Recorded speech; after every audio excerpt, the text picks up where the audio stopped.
en Estados Unidos, esta propuesta de utilizar al ejército de Estados Unidos contra los cárteles mexicanos. El presidente incluso criticó la postura estadounidense de certificar o calificar a un país, su comportamiento y hasta la forma de gobernar. Urgió a rechazar las pretensiones de intervencionismo. Vámonos con Jorge Lara, ex subprocurador jurídico y de asuntos internacionales de la Procuraduría General de la República, especialista en seguridad y justicia. Como siempre, Jorge, un placer saludarte. Bienvenido. ¿Qué tal, Joali? Muy buenas tardes. Platícanos un poquito, casi que con peras y manzanas. ¿Cuáles son los elementos para tipificar como narcoterrorismo a un grupo que sea narcoterrorista? Bueno, esto tiene que ver con la concepción que se tiene en los Estados Unidos de seguridad nacional. Los grupos terroristas que sabemos que han atacado a aquel país pues han sido tradicionalmente los grupos del terrorismo islámico a través de actos de terror, como lo vimos en el ataque a las Torres Gemelas del 9 de septiembre, del 11 de septiembre, y pues distintos grupos islamistas que también han realizado hechos de terror en diversas partes del mundo. Esto implica, o implicó en su momento, la expedición de la Ley Patriota, que le da a sus propias autoridades autorización para realizar una serie de operaciones extraordinarias que incluyen el uso de la fuerza, la posibilidad de enviar tropas directamente u otro tipo de implementos armados, como por ejemplo pueden ser hoy en día los drones no tripulados, pero que sí puedan llevar, por ejemplo, cámaras espía, o que puedan llevar inclusive misiles o algún tipo de armamento. Entonces, esta autorización extraordinaria pues es algo sumamente delicado.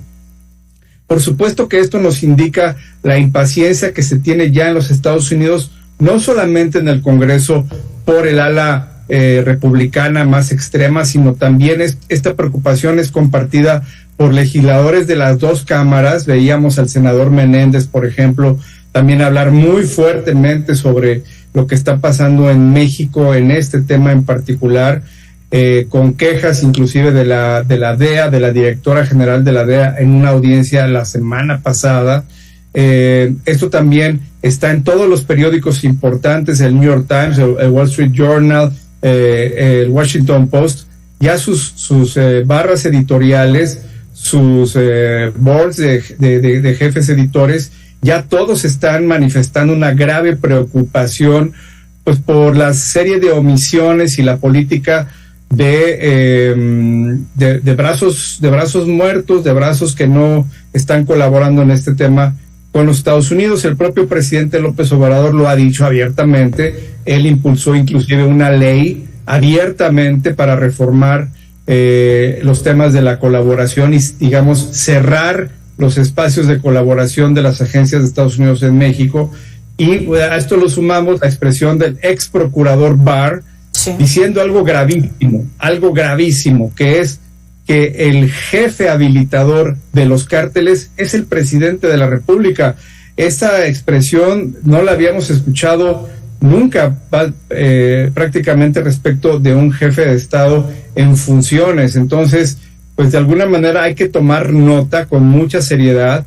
Esta iniciativa que se da en el Congreso, pues no sabemos efectivamente qué va a pasar con ella, si va a imperar el sentido común, pero me imagino que el gobierno mexicano pues también tiene que desplegar otro tipo de acciones y de argumentos más allá que una expresión en la conferencia mañanera. Claro, esto que destacas de los dichos de William Barr, ¿a qué nos puede llevar?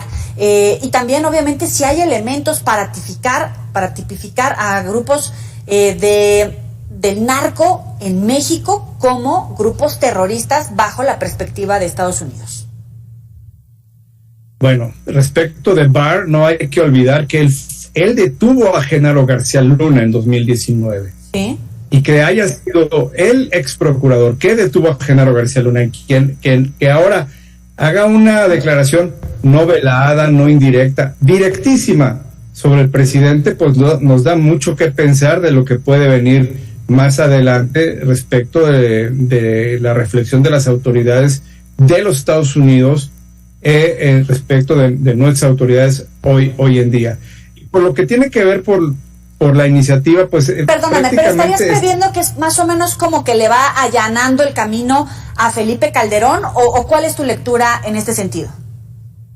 Bueno, respecto de Calderón, sin duda hay un reconocimiento, una especie como de blindaje respecto de lo que pasó con García Luna, sin duda alguna, porque si alguien tiene información privilegiada de la acusación, porque él estuvo a cargo de ella, de García Luna, pues es el propio Barr. Es más, su propio artículo, su propia declaración, puede servir en un momento extremo, en una circunstancia determinada, como un testimonio a favor de Calderón, con peso jurídico, no solamente con un peso político o con un peso mediático, no, con peso jurídico.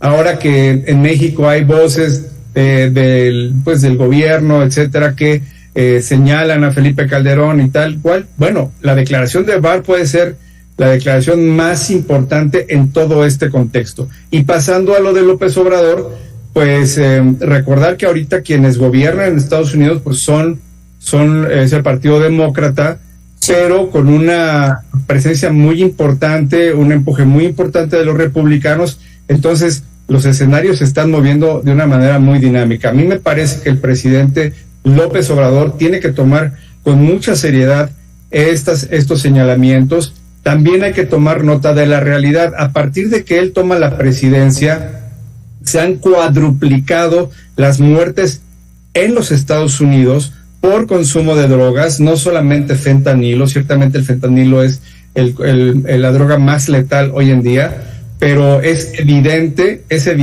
la correlación entre la llegada al gobierno a la 4T y el incremento en muertes por sobredosis de droga en los Estados Unidos. Entonces el escenario es bien complejo. Ahora, esta impaciencia alimenta pues esta idea de que puedan entrar a México tropas solamente para atacar a estos grupos criminales. Se habla del cártel de Sinaloa, se habla del cártel Jalisco Nueva Generación, se habla de la familia michoacana, entre otros. A mí sí me parece que hoy día debe ser el espacio de la negociación muy intensa, de un cabildeo que el gobierno mexicano está obligado a realizar al interior del Congreso en Washington, pues para ver cómo se despresuriza todo esto. En el día de hoy hemos visto sobre el congresista Crenshaw de Texas, el que metió esta iniciativa, que por cierto fue un Marine, un soldado.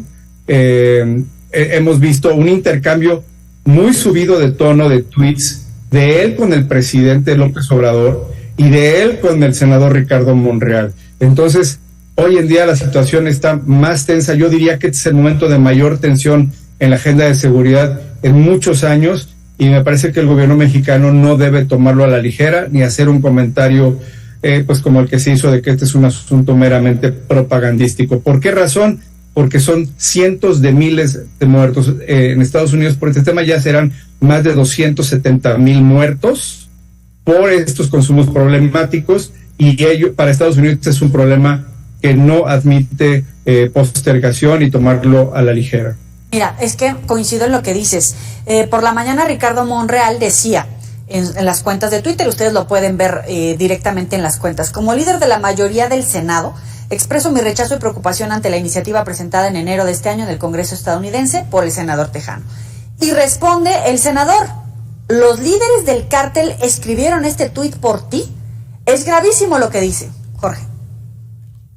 Es muy grave, y yo creo que aquí hay que poner un punto que no se está considerando, por lo menos en este lado. Y bueno, también desde luego los Estados Unidos pues tienen el problema que ellos son los que fomentan el consumo y el tráfico de armas hacia México. Pero aquí se actúa y se realizan expresiones de parte de nuestros gobernantes sin considerar que hay tratados internacionales de cooperación en esta materia, de que se ha avanzado mucho en el diálogo entre los dos países para atacar este tema, que es un tema que nos une, nos guste o no, es un tema de la agenda bilateral. ¿Por qué? Porque la delincuencia organizada es de naturaleza transnacional, y a golpe de actos soberanos no vamos a resolver nada. Jorge, entonces, ¿cuál sería la vía? Tienes toda la razón, pero entonces, ¿cuál sería ese camino? Tienes toda la razón en ese punto. La vía está puesta, Yureli, la vía está puesta, es cumplir una gran cantidad de acuerdos internacionales, empezando por la Convención de Palermo contra la delincuencia organizada transnacional, que habla de investigaciones conjuntas, operaciones binacionales, entregas vigiladas, operaciones encubiertas, intercambio de información de inteligencia. Todo eso que ya está desde el año 2000, estos 4 años ha habido una erosión, ha habido una sequía. Se habla de extradición, se habla de intercambio de información, y todo eso está en su nivel mínimo histórico. Eso es lo que hay que estar haciendo para evitar justamente que las partes radicales de uno y de otro lado pues sean las que se apoderen de la agenda. ¿Perdió el control de México el gobierno, como lo dice William Barr en este video que acabamos de ver? Bueno, lo que Barr dijo es que se perdió el control de la frontera, y efectivamente no hay que olvidar que son 3,000 kilómetros de frontera. Es una frontera muy porosa, quizá una de las fronteras más problemáticas del mundo en materia de mercados ilícitos. No solamente hablamos de droga, también hablamos de tráfico ilícito de migrantes, de tráfico de armas. Y de parte de México, pues lo vimos que hubo un desmantelamiento deliberado de las capacidades del Estado mexicano para hacerle frente a todos estos fenómenos, por atender una agenda doméstica que se puede resumir en lo que el presidente cotidianamente nos recuerda: abrazos, no balazos. Finalmente, ¿cuál es el valor para México de estos dichos? Más allá, obviamente, de la jugada política de Morena, de la oposición, es cierto, la violencia, los secuestros, los homicidios, el desplazamiento de miles de mexicanos de su territorio precisamente por el avance del narcotráfico. ¿Cuál es esa área de oportunidad dentro de México, más allá de partidos políticos?